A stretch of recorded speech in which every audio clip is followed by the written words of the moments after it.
బాగా పరిచయం ఉన్న వాక్యమే.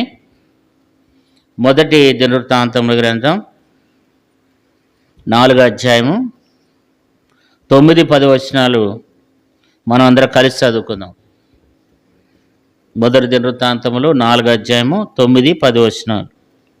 ఎబ్బేజు తన సహోదరుల కంటే ఘనం పొందినవాడై ఉండెను.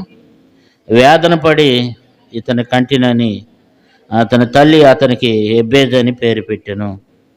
ఎబ్బేజు ఇశ్రాయేలు దేవుని గురించి మొరపెట్టి, నీవు నిశ్చయముగా నన్ను ఆశీర్వదించి నా సరిహద్దులను విశాలపరిచి నీ చెయ్యి నాకు తోడు ఉండ దయచేసి కీడు రాకుండా దానిలో నుండి నన్ను తప్పించము ప్రార్థింపగా, దేవుడు అతడు మనవి చేసిన దానిని అతనికి దయచేసెను. దేవుడు ఈ వాక్యం ద్వారా మనతో మాట్లాడి సహాయం చేయనుగాక. మరి ఎబ్బేజుని గురించి మనం చాలాసార్లు విని ఉన్నాం. ఎబ్బేజు ఎంతగానో ప్రార్థనాపరుడు. వాళ్ళ తల్లి ఏం చేసిందంటే, మరి ఎంతో వేదన పడి కనేటప్పుడు చాలా వేదన పడి అతన్ని ఆమె కనినట్లుగా దేవుని వాక్యంలో రాయబడుతూ వచ్చింది. వేదన పడి మరి అతను కంటూ వచ్చిందనమాట. కాబట్టి ఆ వేదన బట్టే ఆమె ఏం పేరు పెట్టింది? ఎబ్బేజు అని పేరు పెట్టింది అనమాట. వేదన, ఎబ్బేజు అంటేనే వేదన. తన పుట్టిక చూస్తే వేదనకరమైన పరిస్థితి. ఎంతో మరి ఎన్నో రకాలైనటువంటి అక్కర్ల అవసరాలు కలిగినటువంటి కుటుంబం కలిగిన విధానంలో మరి వారు ఉంటూ వచ్చినారు.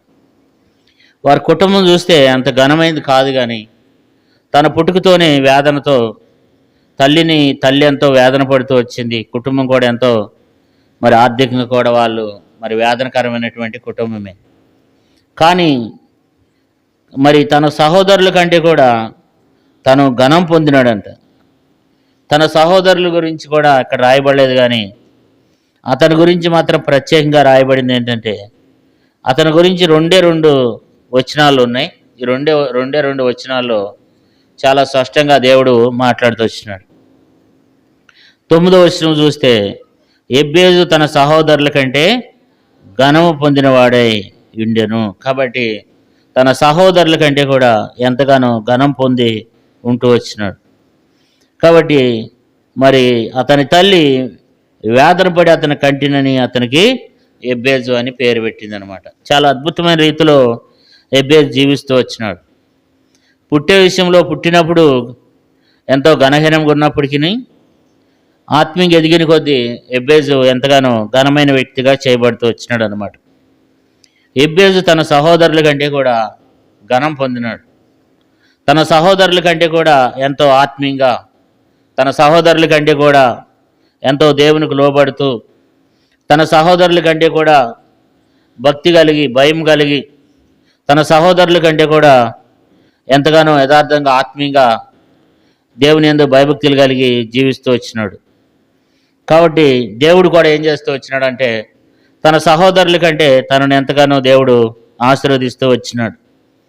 కాబట్టి ఎబ్బేజు అందుకని తన సహోదరుల కంటే ఘనం పొందినవాడే ఉంది. అంటే తన సహోదరుల కంటే కూడా తను ఎంతో ఘనం పొందినాడు అంటే అర్థం ఏంటంటే, దేవుడు ఆ వ్యక్తిని ఎంతగానో ఆశీర్వదిస్తూ వస్తున్నాడు. రోజులు గడిచిన కొద్దీ దేవుడు ఆ వ్యక్తిని ఆశీర్వదిస్తూ వస్తున్నాడు. దేవుడు తనను ఒక ప్రత్యేకంగా దేవుడు తనను ఆశీర్వదిస్తూ వస్తున్నాడు. కాబట్టి మరి ఆ రీతిగా తను ఆత్మీయంగా బలపరచబడుతూ వచ్చినాడు. అందుకని దేవుడు అతన్ని ఆశీర్వదిస్తూ వచ్చినాడు అనమాట. 10వ వచనంలో, మొదటి దినవృత్తాంతముల గ్రంథం 4వ అధ్యాయం 10వ వచనం, ఎబ్బేజు ఇశ్రాయేలు దేవుని గూర్చి మొరపెట్టి. కాబట్టి దేవుని గూర్చి మొరపెట్టినట్లుగా దేవుని వాక్యంలో మరి పరిశుద్ధ గ్రంథం బైబిల్లో రాయబడుతూ వచ్చిందనమాట. దేవుని గూర్చి ఏం చేస్తూ వచ్చినాడంట? మొరపెట్టినాడంట. దేవునికి తన విన్నపములను, దేవునికి తనకున్నటువంటి ఆ సమస్యలు ఏవైతే ఉన్నాయో అవి దేవునికి ఏం చేస్తూ వచ్చినాడంటే మొరపెడుతూ వచ్చినాడు అనమాట. కాబట్టి మొర్ర అనగానే అది కూడా ప్రార్థన అన్నట్టే. బైబిల్లో చాలా సందర్భాలు ఉన్నాయి. కాబట్టి మొర్ర అంటే దేవునికి అది కూడా ప్రార్థించడమేనమాట. ప్రార్థనలో ఒక భాగమే, ప్రార్థన చేస్తున్నాడు. కాబట్టి దీని గురించి చాలా సందర్భాలు ఉన్నాయి బైబిల్లో. మరి ఈ ప్రార్థన అనేటువంటి దానికి అనేక సందర్భాలు బైబిల్లో ఉన్నాయి. పేరు ప్రార్థనే కానీ దానిలో రకరకాల విధానాలు ఉన్నాయి. కాబట్టి అడుగుట అన్నా కానీ దేవుని అడగటం కూడా ప్రార్థనే. కాబట్టి వేడుకొనుట ప్రార్థనే, బ్రతిమాలుట ప్రార్థనే. దానియేలు గ్రంథంలో 6వ అధ్యాయంలో దానియేలు ఏం చేస్తాడు? బ్రతిమలాడతాడు అనమాట. కాబట్టి విన్నవించుట అది కూడా ప్రార్థనే. చాలామంది భక్తులైన వారు ఆయా సందర్భాల్లో వారు చేసిన ప్రార్థనలు ఆ రీతిగా ఉంటాయి అన్నమాట. అడుగుట, వేడుకొనుట, బతిమాలుట, విన్నవించుట, తర్వాత మనవి చేయుట, మొరపెట్టుట. లేకపోతే మన లోకాసు వార్తలో రాయబడినట్లు 18వ అధ్యాయంలో గోజాడుట. కాబట్టి లేదా విజ్ఞాపన చేయుట, లేదా ప్రాధేయపడుట. ఇవన్నీ కూడా ప్రార్థనకు సంబంధించినటువంటివే అన్నమాట. ఇవన్నీ కూడా ప్రార్థనకు సంబంధించినటువంటివే. అందుకని ఈ ప్రార్థనకు ప్రత్యేకమైన విధానం ఉందన్నమాట. ఈ ప్రార్థన దేవుడు ఎంతో అంగీకరించేవాడుగా ఉన్నాడు. కాబట్టి ఎబ్బేజు కూడా ఏం చేస్తూ వచ్చినాడంటే, ఎబ్బేజు ఇశ్రాయేల్ దేవుని గురించి మొరపెట్టి ఏమని ప్రార్థన చేశాడంటే 4 విషయాలు ప్రార్థన చేశాడు. ఈ 4 విషయాల్లో అద్భుత రీతిగా దేవుడు తనకు జవాబు అనుగ్రహించినాడు. 4 భక్తుల్లో ఎక్కువ చిన్న ప్రార్థన చేసిన వ్యక్తి ఇతనే, ఆశీర్వదించబడిన వ్యక్తి కూడా ఇతనే. ఎందుకంటే ఎబ్బేజుని గురించి మరి 4వ అధ్యాయంలో మొదటి దినవృత్తాంతం 4వ అధ్యాయం 9-10 వచనాల్లో ఉంది. 2 వచనాలే ఉంది, కానీ చేసింది కూడా ఎన్ని ప్రార్థనలు చేశాడు? 4 ప్రార్థనలు చేశాడు. ఏంటి 4 ప్రార్థనలు అంటే, నిశ్చయముగా నువ్వు నన్ను ఏం చేయి? ఆశీర్వదించు. 2వది, నా సరిహద్దులు విశాలపరచు. 3వది, నీ చేయి నాకు తోడుగా ఉంచు. 4వది, కీడు రాకుండా దానిలో నుండి నన్ను తప్పించమని.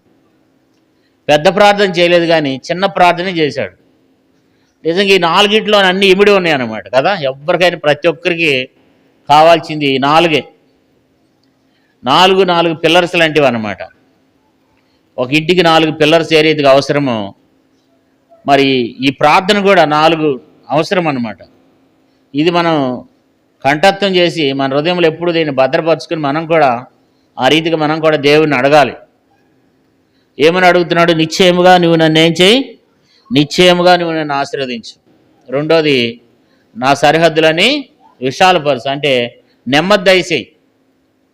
నా సరిహద్దుల్లో నెమ్మది దయచేయి, మా కుటుంబంలో నెమ్మది దయచేయి. తర్వాత నీ చెయ్యి నాకు తోడుగా ఉంచు. దేవుని యొక్క హస్తం, దేవుని యొక్క కరుణ హస్తం మరి దానికి తోడుంటే చాలు. దేవుని యొక్క హస్తం తోడుకుంటే ఎన్నో గొప్ప కార్యాలు దేవుడు చేస్తాడు. మనకు కావాల్సింది ఏంటంటే ఆస్తి ఐశ్వర్యాల కంటే కూడా దేవుని యొక్క హస్తం అనేది చాలా బలమైందన్నమాట. కాబట్టి దేవుని యొక్క బైబిల్లో రాయబడింది కరుణాహస్తము, దయాహస్తము.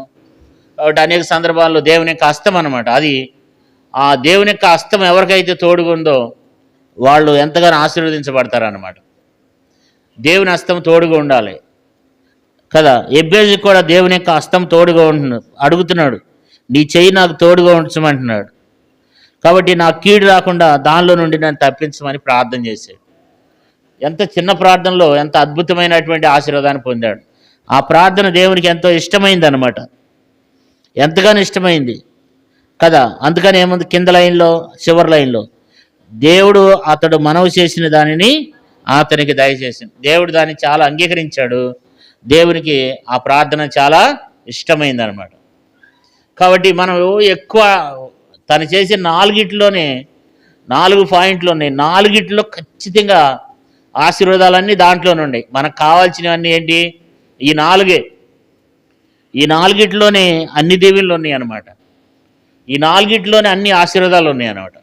ఇంత చక్కగా అద్భుతంగా ఎబ్బేజు అడిగాడు అనమాట కదా. మనం కూడా ఆ రీతిగా మనకి ఏది అవసరమో అది మనం దేవుణ్ణి అడిగేవారంగా, దాని కొరకు మనం గోజాడేవారంగా మనం ఉండాలి. ఏదైతే మనకు అవసరం ఉందో, ఏది అవసరమో దాన్ని మనం దేవుని దగ్గర అడిగేవారంగా ఉండాలి. మన యొక్క ఈ భూమి మీద మనకు కావాల్సింది ఏదంటే, ఒకటి ఆశీర్వాదము, 2వది మనకు కుటుంబాల్లో కానీ మన సరిహద్దుల్లో విశాలత, 3వది దేవుని యొక్క కరుణాహస్తం, దేవుని యొక్క దయాహస్తం, దేవుని యొక్క హస్తం, 4వది ఆ కీడు రాకుండా దేవుడు కాపాడటం. కీడు రాకపోతే ఇంకా కావాల్సింది ఏముంటుంది? ఇంకేది కూడా ఉండదన్నమాట. కాబట్టి ఈ 4 ప్రార్థన ఈయన అడిగాడు. మనం కూడా రోజు ప్రార్థనలో ఈ మాటలు మనం కూడా ప్రార్థన చేసుకోవాలి కదా. చూడుకోకుండా మనం ఈజీగా మనం ప్రార్థన చేయడానికి మనకి చాలా దేవుడు దీన్ని కూడా రాసి పెట్టాడు అనమాట.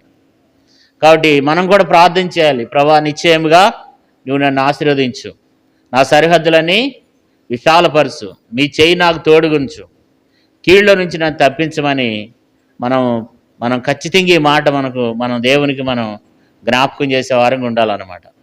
ఎందుకంటే ఈ 4 అన్ని ఆశీర్వాదాలు ఉంటూ ఉన్నాయి అనమాట. ఒకసారి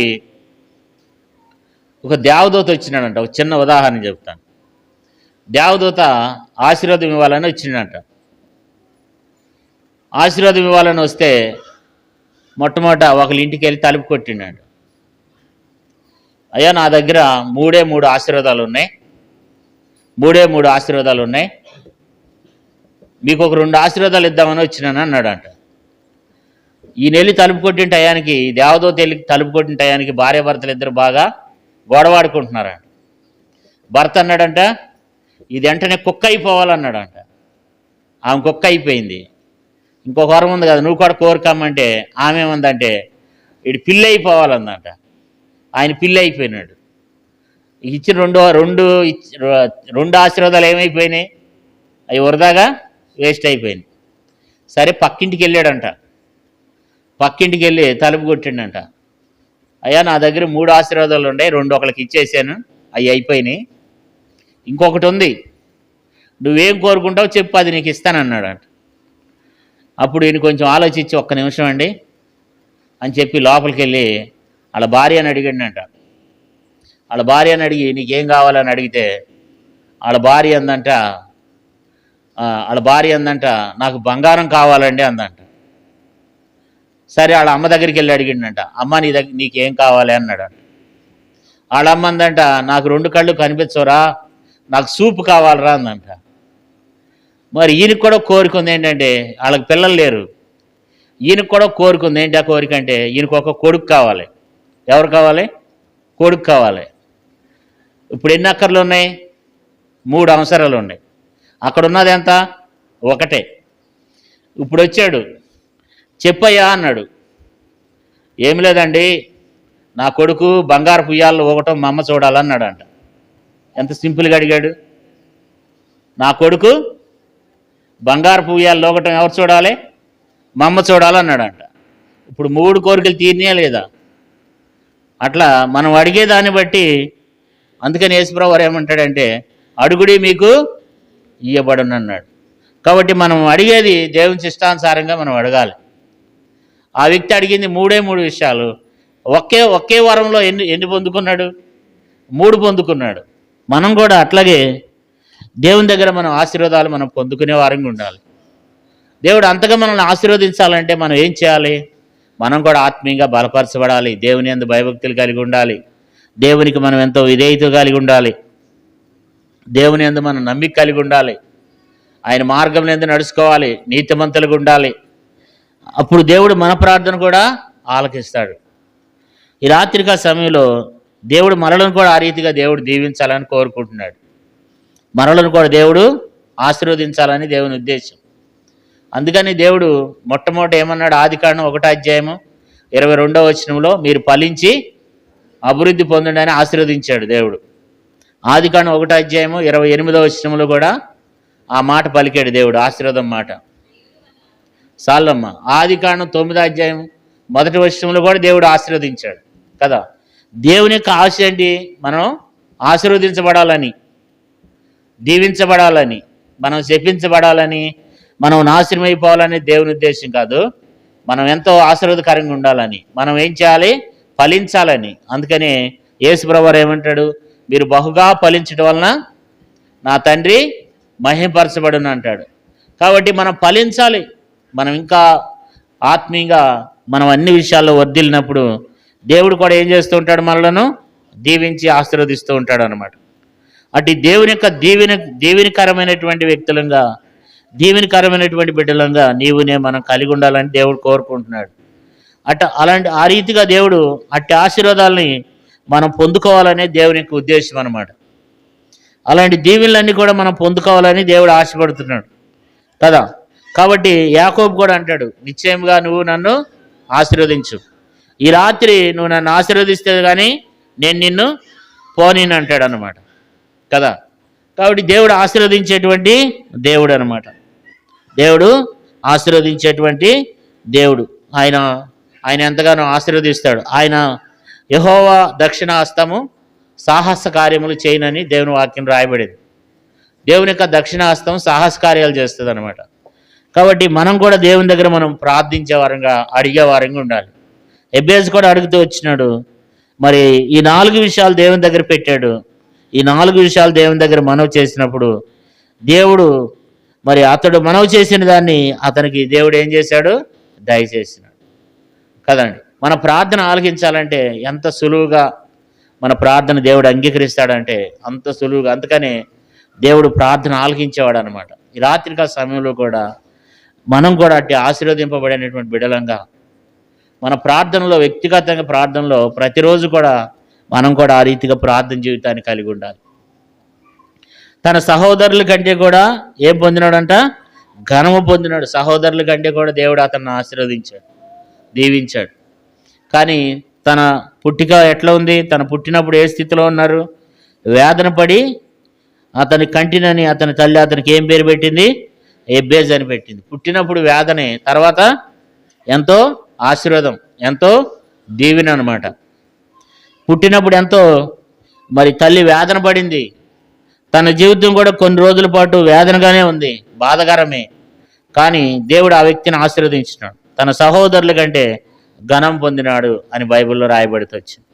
కాబట్టి మనలను కూడా దేవుడు ఆశీర్వదిస్తాడు, మనలను కూడా దేవుడు దీవిస్తాడు అనమాట. ఎబ్బేజు వలె మనం కూడా అలాంటి ప్రార్థన చేయాలి. ఎబ్బేజు వలె మనం కూడా అలాంటి ప్రార్థన చేయాలి. ఎబ్బేజు ఏమని ప్రార్థన చేశాడు? ఎబ్బేజు ఇజ్రాయేల్ దేవుని గురించి మొరపెట్టి, నువ్వు నిశ్చయంగా నన్ను ఆశీర్వదించు, నా సరిహద్దులు విశాలపరచు, నీ చెయ్యి నాకు తోడుగా ఉంచు, కీళ్ళలో నుంచి తప్పించు. ఈ రీతిగా మనం కూడా దేవుని దగ్గర ప్రార్థన చేద్దాం. దేవుడు మనం కూడా ఇలాంటి ప్రార్థన జీవితాన్ని, ఇలాంటి భక్తి జీవితాన్ని మనం కూడా కలిగి ఉండాలని దేవుడు కోరుకుంటున్నాడు. దేవుడి కొద్ది మాటలను దీవించి ఆశీర్వదించినాడు. ప్రార్థన